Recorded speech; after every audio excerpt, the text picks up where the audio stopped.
Okay, I hope you can see me okay here. So, I get emails all the time from people. I've never gotten a negative one, believe it or not. I've always gotten pretty positive stuff. And I got one today, and it, let me back up a little bit.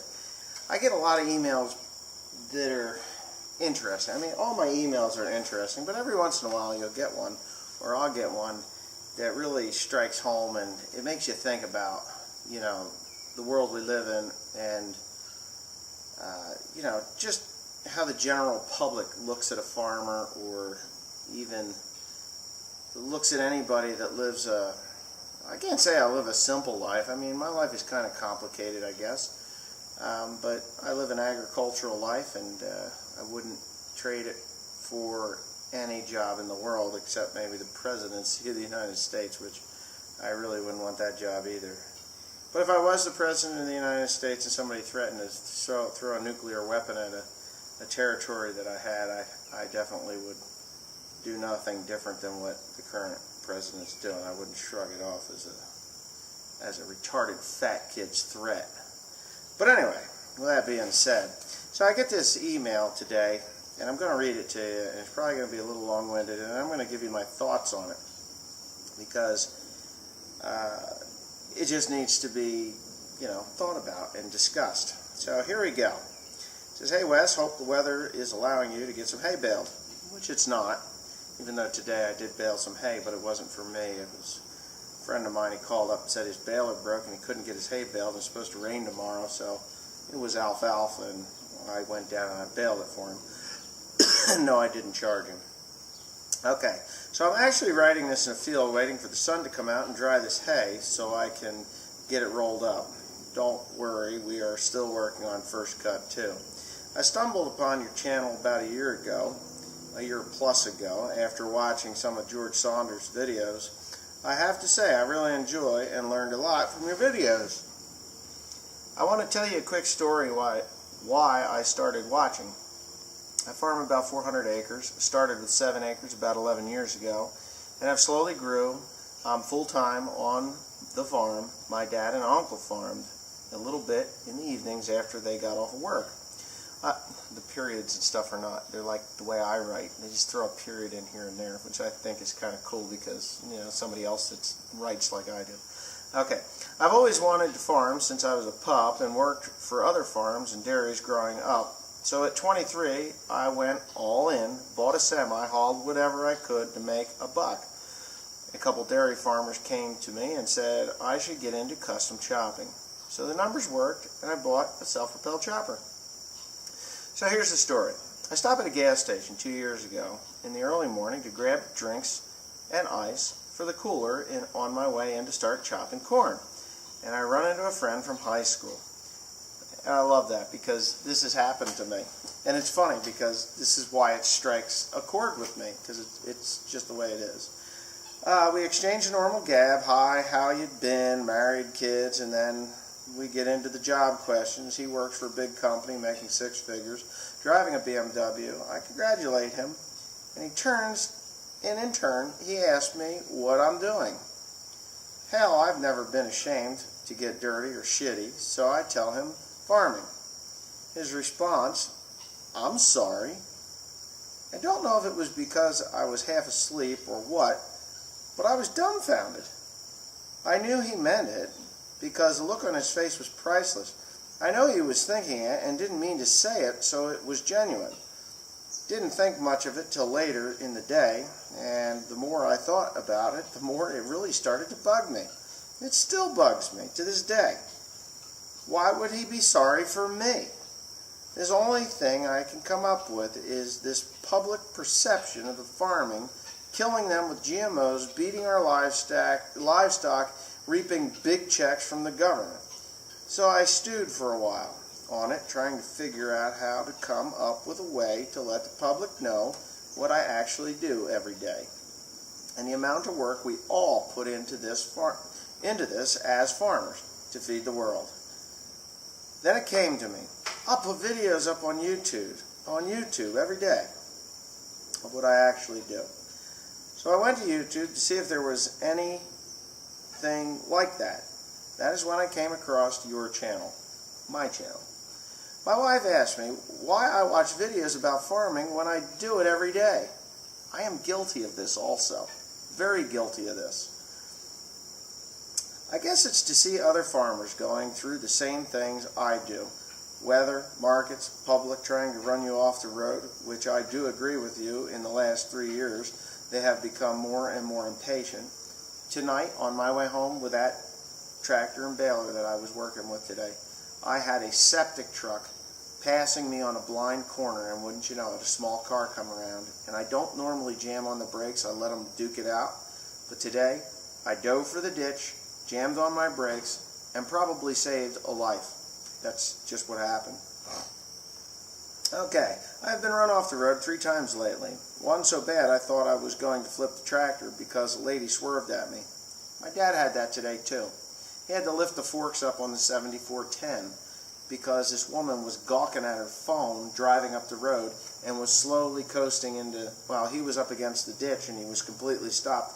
He just raised up the loader so that if she did hit him, it would hit the front of the tractor and not the spikes through the window. So that's the kind of shit we deal with all day. I know that video the other day I posted with me on the road complaining about people. You know, when the road was narrow, they'd move over, but when it got wider, they don't move over at all, and then they expect me to go up in the grass. But that's why, because people are fucking stupid. The lady swerved me. I had to unhook the sprayer I was pulling, call for another tractor, pull it back, and then pull me out of the ditch. This was getting lengthy, so I'm going to wrap it up. I know you're busy. If you ever get into central Ohio, I'm just east of Columbus, about 5 miles, blah, blah. I had to cut him off. I'd like to buy dinner or lunch or whatever. And if you ever find a piece of equipment on hire that's interesting, I'd go look at it and give you a second opinion. And to save you some traveling, of course. It's starting to sprinkles, and I might start posting videos one of these days if I ever get my act together. So anyway, with that being said, you know, I had the very same experience. I mean, I live here in the same town that I've always lived in, and there were some people that moved away. I mean, a lot of people moved away from here. I always figured that, you know, my area is a transient area. People just come, live here for a few years, and then move on. And kids that I went to high school with, not all of them, but probably about 80% of them have moved on to bigger and better things in their lives. But there's one, and he does watch my videos from time to time now, but he didn't. We kind of reconnected on Facebook. He asked if I was still farming, and I says, yeah. He says, well, you know, I guess we all have to do something. And I'm like, well, yeah, of course we all have to do something. What do you mean? Because I'm not shy when it comes to those types of questions or answers or whatever. He says, well, you know, we always, you know, I guess it just figures your parents were farmers, and you know, it's just the natural thing to do that you follow in your parents' footsteps and become a farmer. And you know, it's okay because we all have to do something. Well, you're right, we all do have to do something. But I can tell you something. I'm not my father, I'm not my mother, I'm not my grandmother, I'm not anybody else that's ever farmed on this property. I am me. This business, the hay business, is my own. It evolved from a dairy to dairy and grain back in the 70s, 60s, and 70s. I was born in 1972. The early 80s, my grandfather died in 81. Then we scaled back to grain and concentrated on dairy cows, and we were milking 80 cows when I graduated high school. And I knew that I wasn't going to milk cows, but I certainly didn't want to do, nothing on the farm. So I went into, kind of started the grain business back up again and started into that. And then in 1998, and I graduated high school in 91, but in 1998 I decided that grain was really, okay, but I needed to do more. So at that time there was a lot of horse people in the area and beef cows and other dairies, and I decided, and of course the mulch business, I decided to buy a big baler. And I would do all this stuff, and that's how I really, built this. I'm not bragging or anything, but, I produce a lot of hay. Do I miss doing grain and stuff? Yeah, I certainly do. But I certainly wouldn't trade my life for any one of my classmates' lives. Not one of them. Not one of them. I wouldn't want to be getting putting a suit and tie on and going to an office. I'm not cut out for that work to begin with. I wouldn't want to be the guy that, so you make $100,000 a year. Big deal. Make $100,000 in 2 months. I mean, it's just a cold hard fact of it. Anybody that's farming out here, anywhere, knows that money flows through our fingertips like air goes in and out of our lungs. And, it's a tough deal to carve a living out of agriculture. But you know what? I own my own hours. If I want to stay in bed tomorrow, today I couldn't, I had to take a load of hay, but if I want to stay in bed tomorrow morning until 7, I can. I can. If I want to stay up tonight until 10 o'clock so that I don't have to get up until 7 o'clock, I can do that. I can, choose to mow hay tomorrow. I can choose to weld the rest of this thing up tomorrow, and there's nobody telling me what I do and don't have to do. Nobody owns my time. And that's the funny thing about people that work for someone else, even in farming. You don't own your time. I own your time. If you're working for me, I own your time. You come in at, say, 7. I'm pretty lenient. We work later. I don't show up here until 9 o'clock in the morning. Believe it or not, I don't show up until 9 o'clock in the morning. Unless there's something broken like this thing, then I'll be here earlier. And yeah, I got the reflexes of a cat. That was a drum. But if you're going to work for me, you show up when I tell you to show up. And from that point forward, until you go home, your time is mine because I've bought it. I bought your time. So if you're here for 9 hours, you're here for 10 hours, whatever it is, I own that block of time. It doesn't matter if you're walking into an office at Merrill Lynch. It doesn't matter if you're walking into a McDonald's. It doesn't matter if you're walking anywhere that you have a job, a place of employment. When you walk through those doors and you go ka-chunk, or you're on a salary, the time that you're there, that time is not yours. It's somebody else's. For me, I own every second of my time. I get up and I do my job. So when someone says, I'm sorry, in a negative way, like, oh, I'm sorry you scratch a living from the dirt.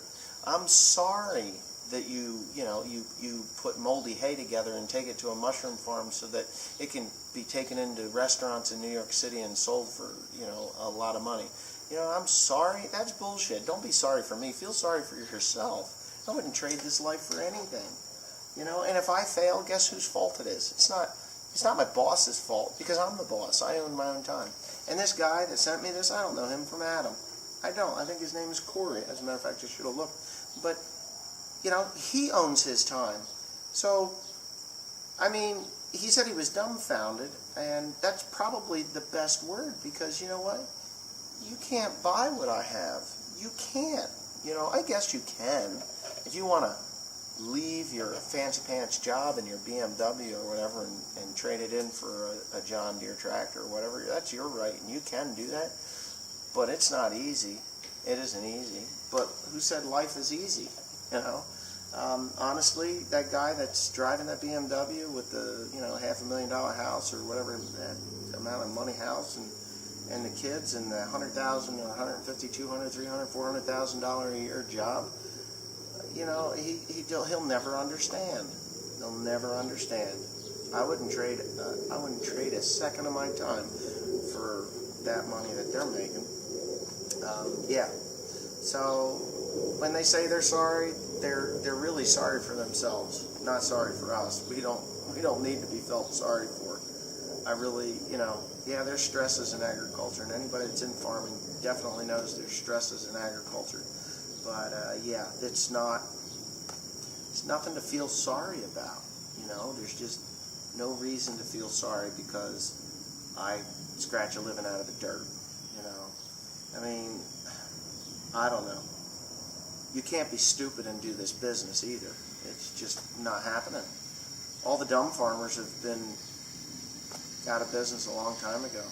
You have to be business savvy. You just have to be business savvy, and you have to have an ambition and drive to do the job that needs to be done. Just like this hay wagon here that's upside down. In the first, the video I posted last night, it was kind of shocking. And one guy summed it up. You saw that. It's a 4230, and no, that wasn't a tractor my grandfather bought for my grandmother. I bought that a few years ago, but that tractor is a 100 horsepower tractor. It couldn't pull this wagon that's upside down into this building without that skid steer pushing on it. So, and think about it, it's no heavier. It's actually safer to be pulling that upside down than it would be with the wheels on. And then throw a bunch of hay on it. Big tractor, big jobs. Big tractor, little jobs. Little tractor, I have no desire to even own one. More fuel. I'm still here. I'm alive. I'm okay. So I guess this is long-winded, and I'm probably going to have to edit it out, but, life is life. Don't let anybody insult you with an I'm sorry because you're doing what you love or what you like to do or what you want to do in life, and your time is your time. Now, a custom operator, of course, you're working for somebody, so the faster you get that job done, the more money you're going to make, and but still, it's still on your time. But anyways, thanks for watching. Please comment, rate, and subscribe for more. If you don't like what I just said, then that's just too fucking bad. If you don't like what I'm about, unsubscribe now. I really don't care. If you're gonna belittle and trash me, you will be blocked. I've had about enough of that now. So, yeah. Thanks again. Thumbs up.